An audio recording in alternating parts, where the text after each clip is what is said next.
Ассалому алайкум дӯстон, хуш омадем ба шабакаи мо.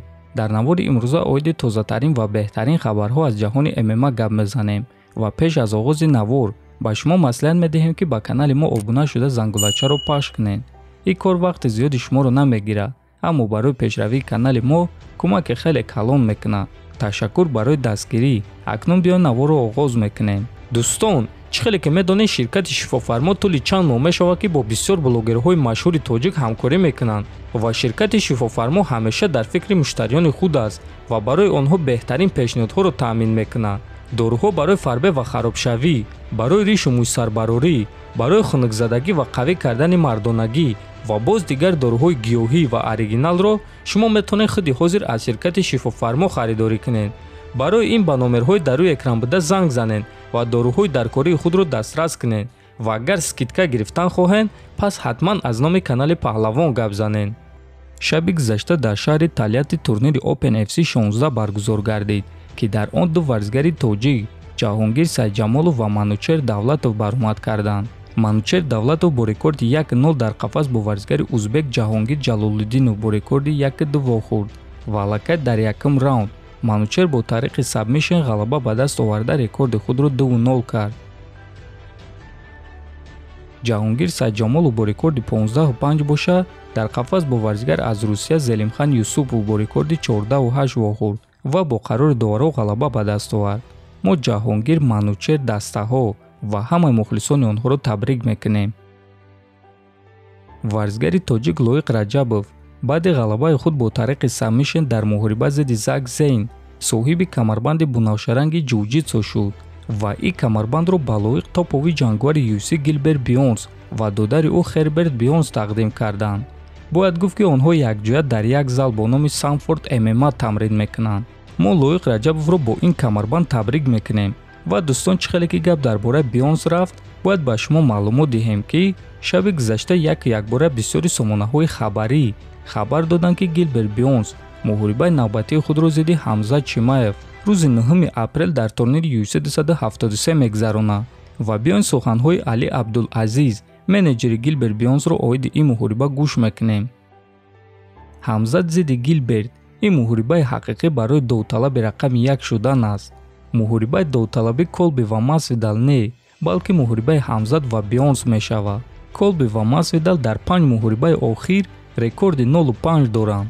муҳорибаи онҳо беҳтарин муҳориба аст. ман ягон чиз гуфтанӣ нестам.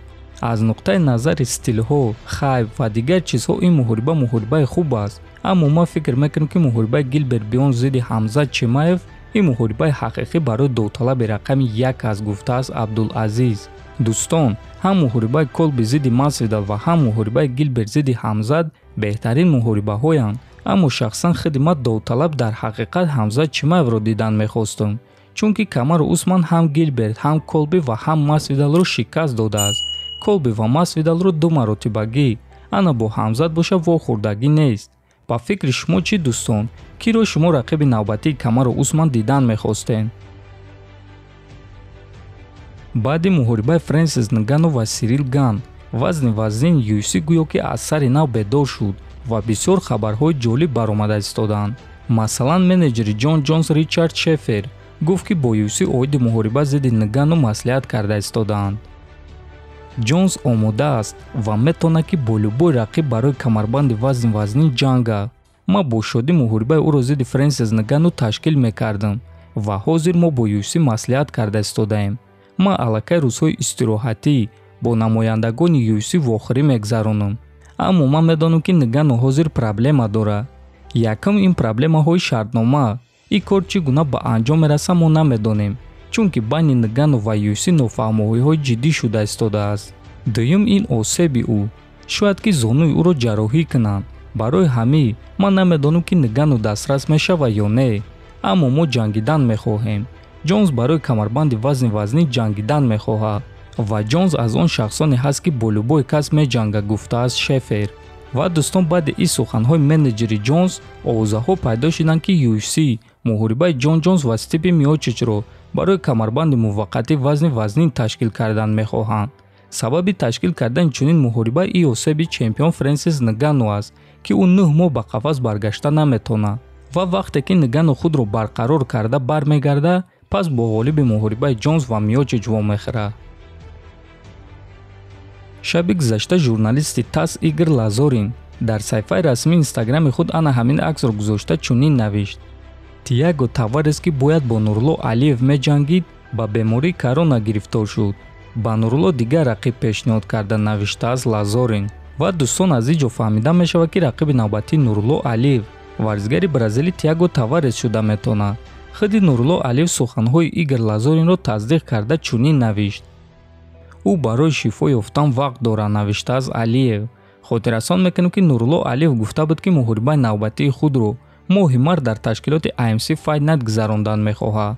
ва дӯстон, то моҳи март Таварес дар ҳақиқат шифо ёфта метавонад. оиди Таварес чӣ гуфта мешавад? гуфта мешавад ки Таварес дар чанд ташкилотҳои калон ба монанди UFC ва PFL баромад кардагиай ва ӯ соли 2013 ҳатто бо Ҳабиб Нурмагомедов дар қафаси UFC вохӯрда буд ва дар якум раунд бо тариқи нокаут шикаст хӯрда буд. рекорди касбии Таварес 24 ғалаба ва 11 бохт аст.